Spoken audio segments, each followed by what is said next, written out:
So when Steven Spielberg called me, we didn't know each other. I was a huge fan of his from the get-go, way before this.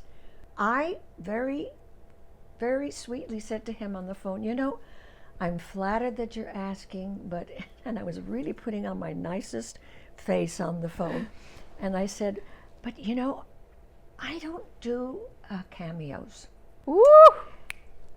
And I said, and it took a lot of courage for me to say to my favorite director in life, I don't do cameos. And that's when he said, no, God, no. And then I felt so embarrassed and ashamed. And that's when I said, well, you know, I wow. He said, he wrote this for you. And I said, huh?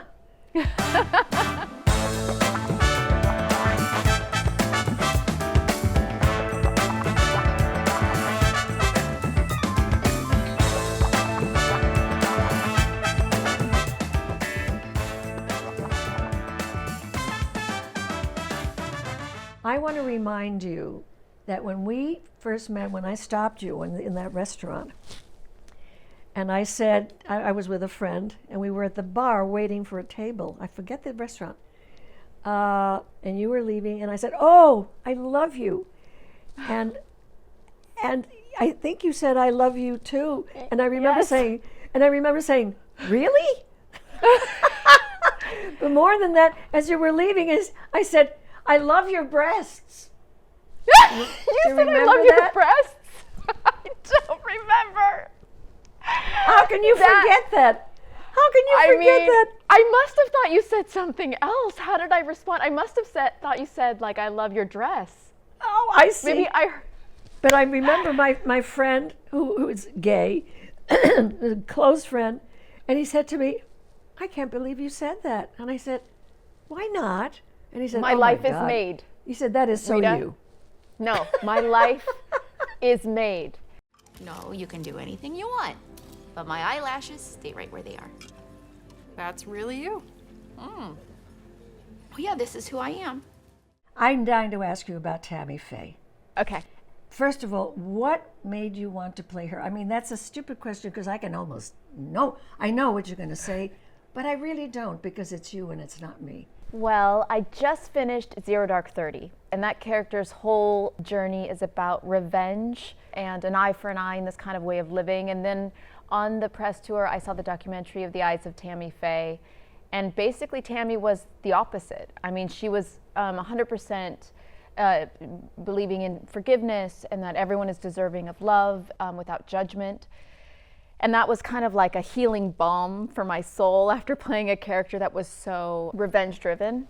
And then also I liked, you know, I had so much fun playing Celia Foote and the help and the silliness of that. I never get to be silly characters. And I loved Tammy Faye's love for camp.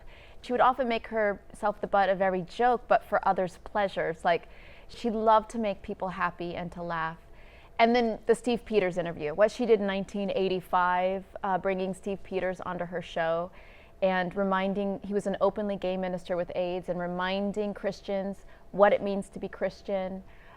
This was a time when there was so much homophobia in the United States. The US government wasn't even talking about the AIDS epidemic.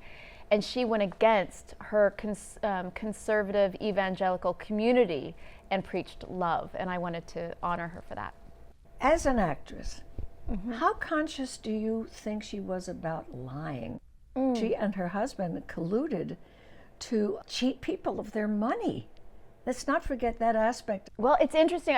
I think we have different interpretations of her, honestly. I don't see that she did any of that, of what you've said. And the US government never charged her with a crime. They never convicted her of a crime. Listen, as an actor, you also have to put aside your judgment. Jessica, who I am, I don't believe in the prosperity doctrine. I don't believe that religion should be connected to any kind of material wealth. I think money corrupts. I think money mixed with faith is a very dangerous thing. And the reality is, it's in all religious organizations. When it's a televangelist situation, there's millions of people in your congregation, and so it becomes like more large in terms of the money that goes into it. But for Andrew Garfield and I, both, when we approached these characters, we had to kind of put aside our judgment of money corrupting faith and why does someone have to pay to be acknowledged by the grace of God, and kind of look at the positive things that the characters did. Well, you got me with that. God has a voice in this fight. Who's he fighting? Liberal agenda, homosexual agenda. Faith isn't political. You can't talk to him like that. Jerry Falwell's a powerful man, Tammy Faye. I'd love to know how you set about pitching for this movie, because I have a feeling you may not have had a very easy time of it. Number one, it's a female protagonist, and Yes. does that make a difference? Yeah, I mean, it was an uphill battle. I had the project for 7 years, from when I got the rights to it to when we started filming. It's like two sides of your brain, you know? The creative side is one place, and then I think the producing side's the other place. And not often do they work alongside each other. So yes, the producer in me wanted to get it made because I thought it was a really interesting story. The actor in me always wanted more time. I was lucky to find partners like in Searchlight, Kelly Carmichael, who I work with, is really special and amazing, and Rachel Shane. But, you know, I felt like with a part like this, I could have had more years to really explore her. I really never felt ready to play her. And maybe that's why I loved playing her so much, because every day I felt like there was more to learn. But to be honest, I feel really awkward talking so much because I wanted to talk to you. You have to answer some of my questions. I will. You will. I promise you.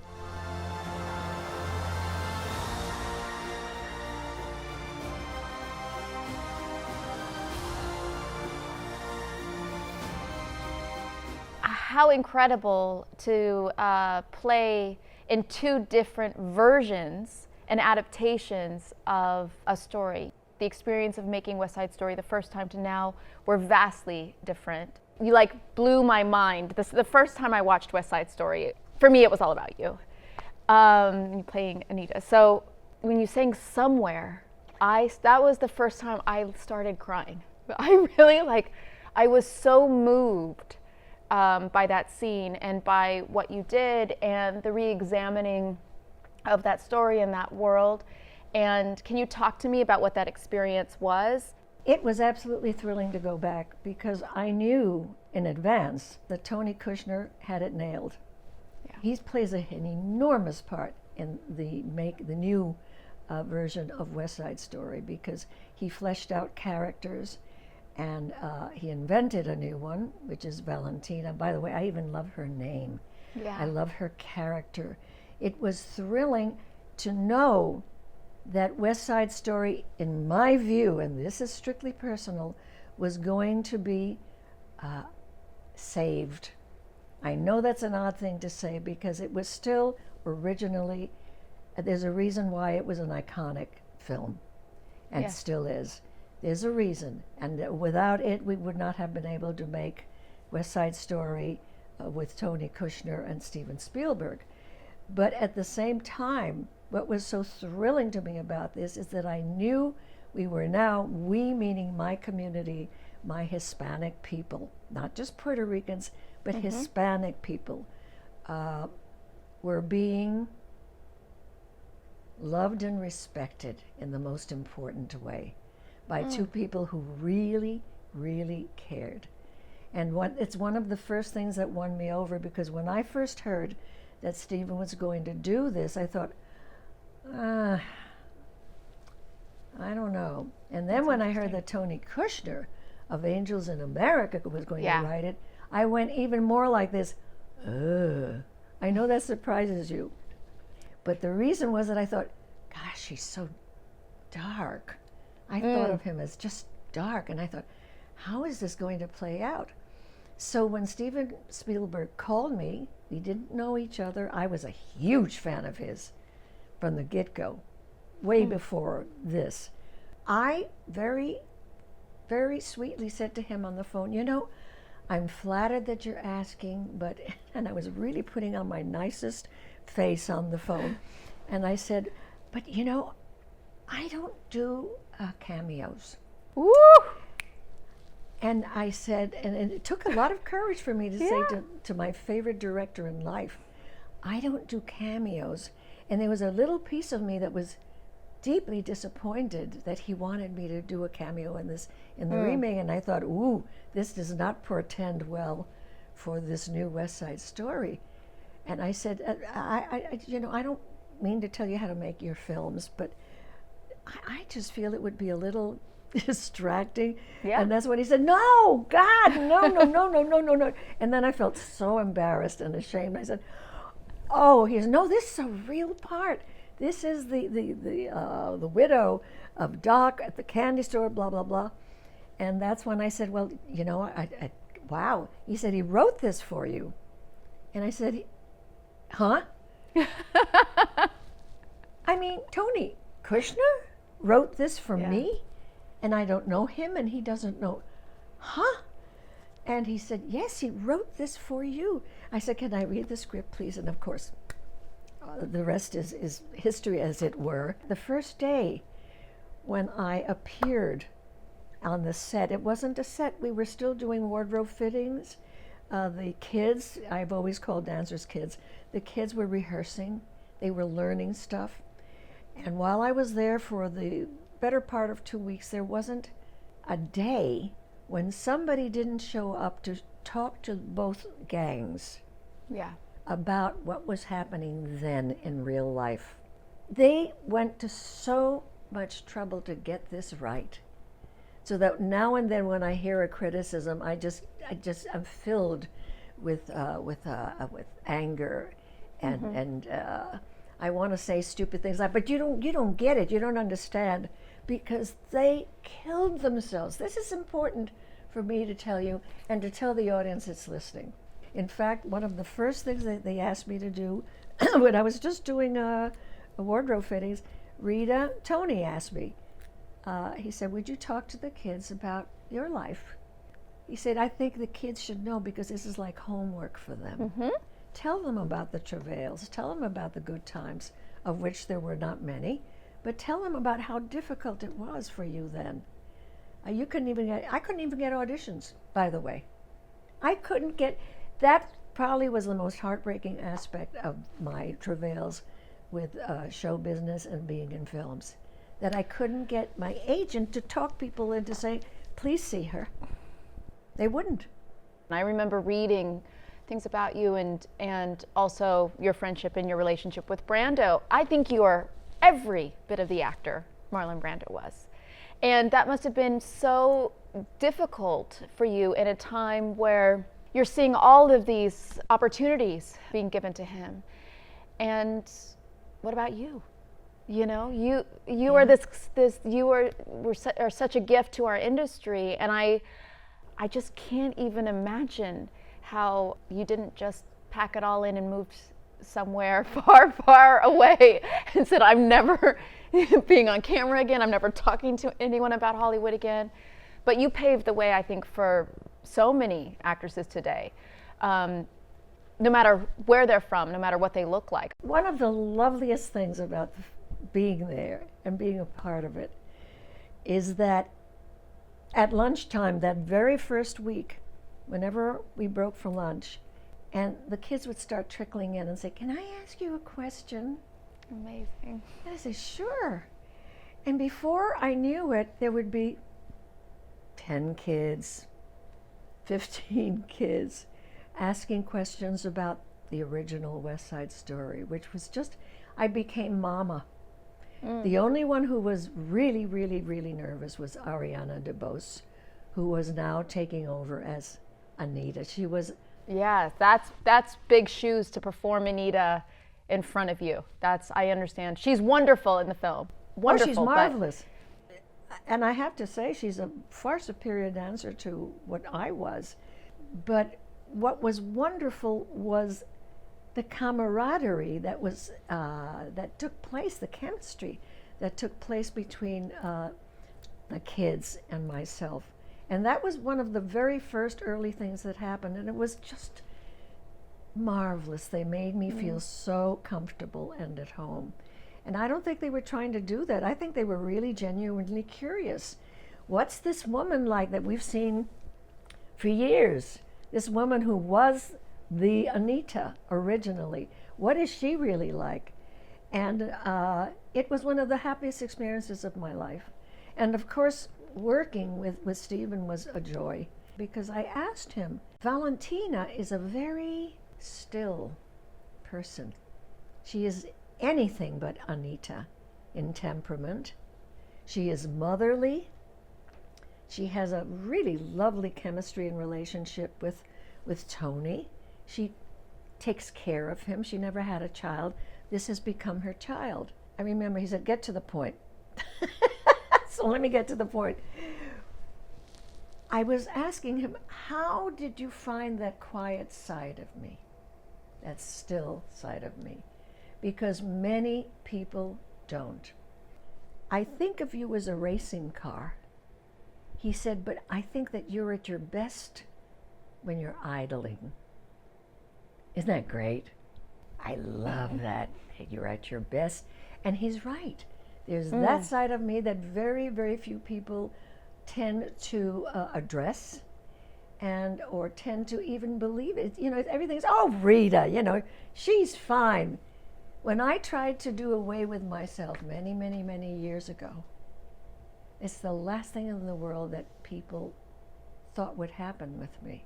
Because until the day before the day I took those pills, I was just great. And people are fooled by facades. And I'm very good at that. But I'm an actress. Why shouldn't I be good at that? You are good at that, I'm sure of it. Tammy Faye. What'd you do? Hello, Mother. This is Jim Baker, my husband. How did you prepare for Tammy? I'm just curious. Well, I was very lucky to have the gift of time. You know, I got the rights to the documentary that Fenton and Randy made, and they gave me hundreds of hours of unused footage of her. Ooh. So, I know. And it was just like them following her around, and it was never used in anything. So she's just being completely herself. It felt like I spent a lot of time with her, even though I never had the opportunity to meet her. I worked with a dialect coach because the Minnesota accent is very, it's not, you know, sometimes an accent you're like, oh, I can slip into that. Minnesota was not one I could slip into. Well, it's a very subtle one. You know, I don't think of them as homosexuals. I just think of them as other human beings that I love. You know, we're all just people made out of the same old dirt. I mean, I'll tell you that when I started doing it with Liz Hemelstein, who's an incredible dialect coach, you know, you can just tell in the very beginning you're doing it wrong. We were like prepping, of course, 8 months before, and I would try sounds, and the look on her face was like, it's not right at all. So I was really like, okay, I've got a lot of work ahead of me. The singing, I'm so in awe of you and because when you talk about, you know, the race car, and we see 2 different versions of you in both these versions of West Side Story, Right. where there's the explosive version, and then there's like the very subtle, and when I said it made me very emotional, it made me cry watching you sing There's a Place for Us, Somewhere a Place for Us. It was so beautiful, and then the subtlety and the heart that you conveyed with that, that was exciting and dynamic. You know, I had the darndest time with Somewhere because I had some theories about it. And I did lose that battle. I wanted to sing it ad lib at first with no tempo. Like instead of there's without a meter, place for us. And what I wanted to do was it needed to come out of someplace else, and I needed to do there's a place for us, somewhere a place for us. You can still do that in meter, which is ultimately what I did, but it was a real battle because the Bernstein people were there, as they should have been, and they said, no, no, no, no, you must sing this in the meter in which it was aimed at, in which it was written. But what I was thinking was, but you're not giving me a chance to show you something you might find interesting. I also think that Somewhere has a lot of hidden anger in it. Think of the words. Yes. We'll find a new way of living, yeah, but we'll find a way of forgiving somewhere. But that can be ironic. Totally. It can be so many. That song really begs, in a way, for interpretation. And if I had my way now, I would still try to fight for that, because, well, it just rings so true to me. It just rings very authentic. There's so many ways to sing things. But, you know, even when I watch it, I do this. You know, I get tense because I think there should be a certain kind of tension in there. But I think I felt that. I think that's why I got emotional. Even if it wasn't as you imagined, I think that's what made me emotional, was the tension in it. It feels, you know, your character, I mean, even the fact of her name is like a love letter, right, Valentina? There's something very loving and healing about her. But when she looks at the photograph, when she's by herself, you see another side of her when other people aren't observing her. We as the audience get let into. And so I believe that I did pick up on that tension. Oh, thank you. You're welcome. I want to talk to you about the singing part of Tammy Faye.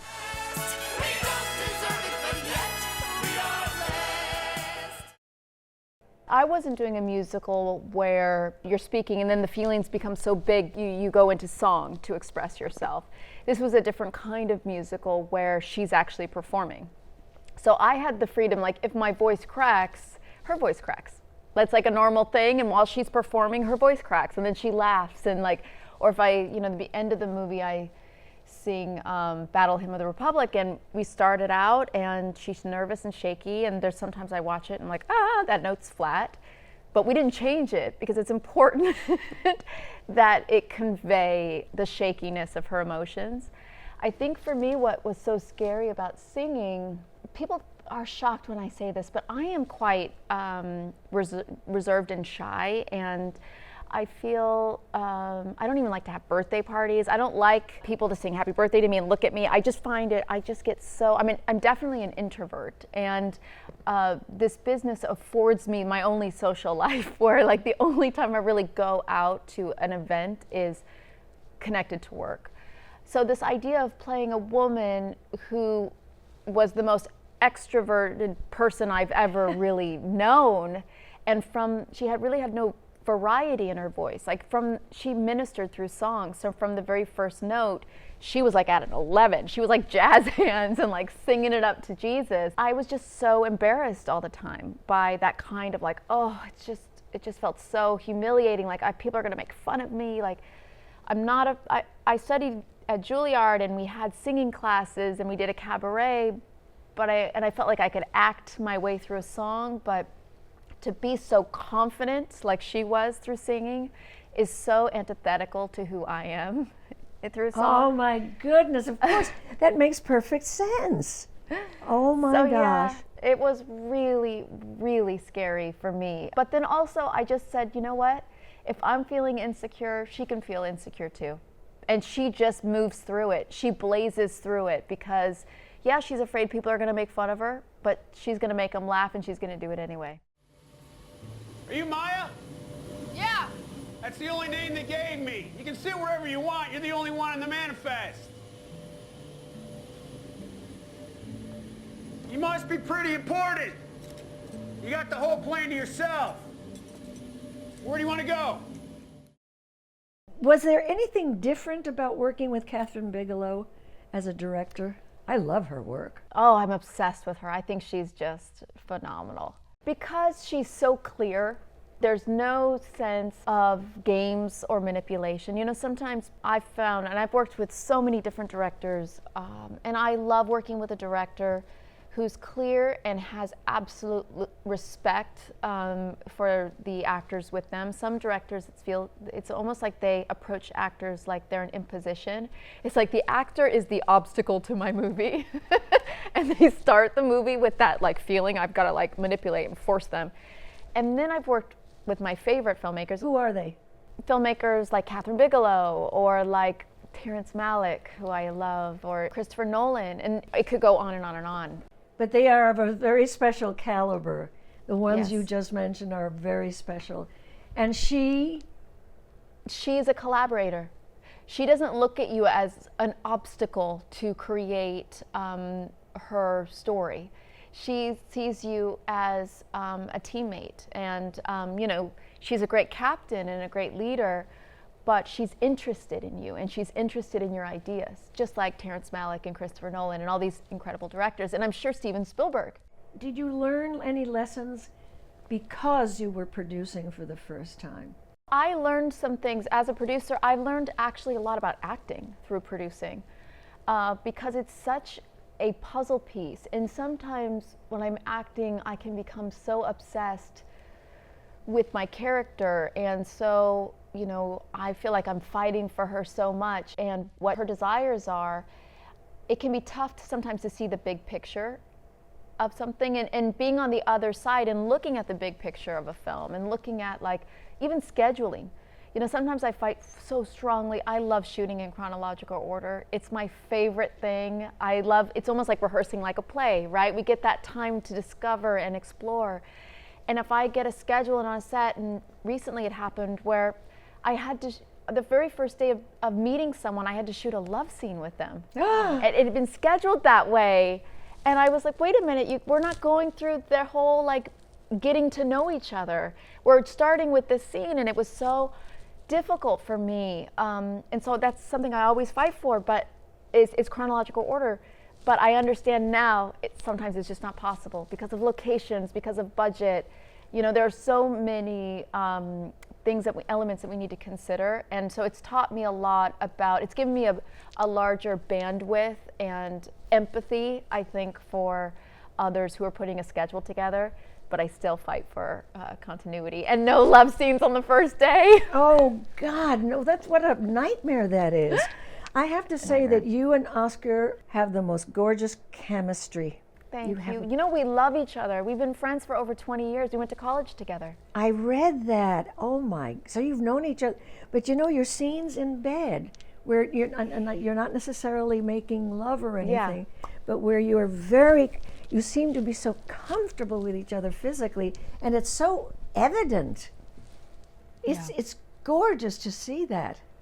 Oh, thank you. I mean, it is a weird thing because we've never had a romantic history, but I think when you love someone, you just love them, and it doesn't have to be, I think you can turn love into being comfortable with touching another person.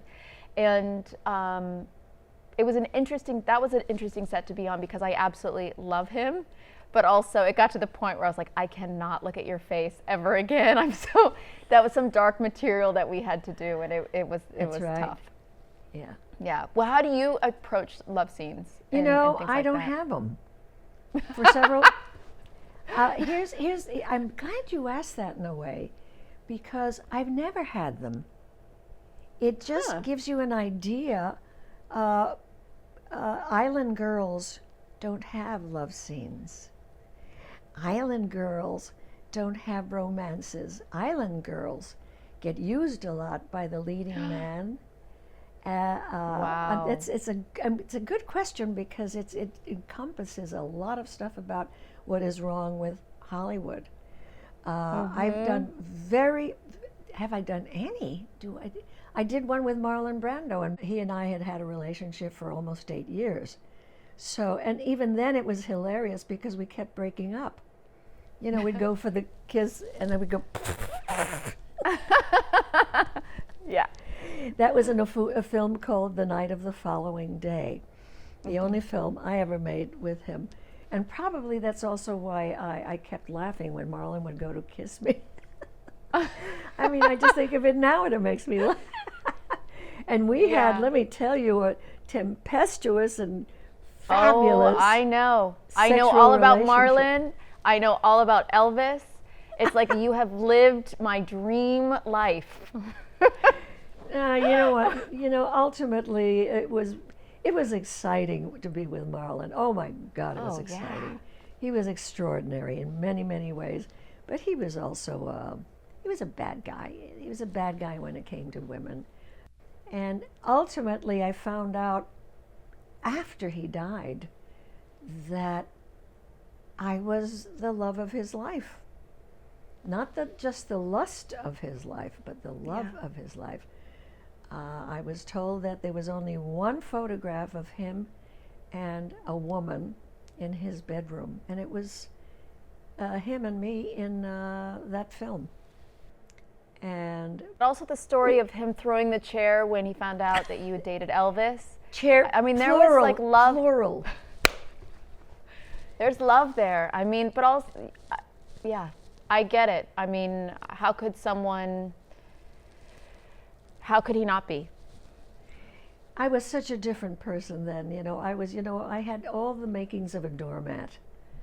And except, yes, that's why we were together, for Pete's sake. That was a very complicated relationship because it was doormat, it was also, he was afraid of me because I knew him so well. Yes. So whenever he lied, I would look at him and I'd say, Marlon, look at me. And he'd start to grin. This kind of, I don't want to use the bad word, the poop eating grin. And I could read him like a book. And that's why he loved me, and that's why he mistreated me in so many ways. How did you break it? I mean, so many women, and How did it's I so break hard. it? I that tried cycle. I tried to end my life with pills in his I know. house. That's how I tried to do it. And it really was an attempt to do that. I didn't understand that if I was going to kill this pathetic, sad, trod upon Rita, the rest of Rita was also going to go with me. I really didn't seem to understand that, but that's what the attempt was. After that, a few years later, was the movie we made together. And what's interesting is that he wanted to renew. I was now married. I had a beautiful child, Fernanda, and he was ready to have a go again. I couldn't believe it. I couldn't believe it. No, I was not ready for that. I didn't want that, but he did. And before my husband and Fernanda came to France, where we were shooting the movie in a beautiful little town in Dover called Le Touquet, he was all ready to do that, and I couldn't believe. He just lost couldn't you. Understand. That's it, right? He lost a big part of himself, I think. The good part of him, the good Marlon that Rita loved. It was very complicated, really, really complicated. But how amazing, Rita, because it sounds like you emerged from that scenario, not the doormat. True. That could never happen again, ever. I tell you what, I miss having a male companion. I live by myself, and actually, that never bothered me, which surprised me because I was such a dependent person for so many, many, many years. But it sure would be nice to have a dinner out with someone who's fun, and You are going to be getting so many offers after this. There are so many men all over the world that are going to hear you say that and be like, wait, no one's taking her to dinner, please.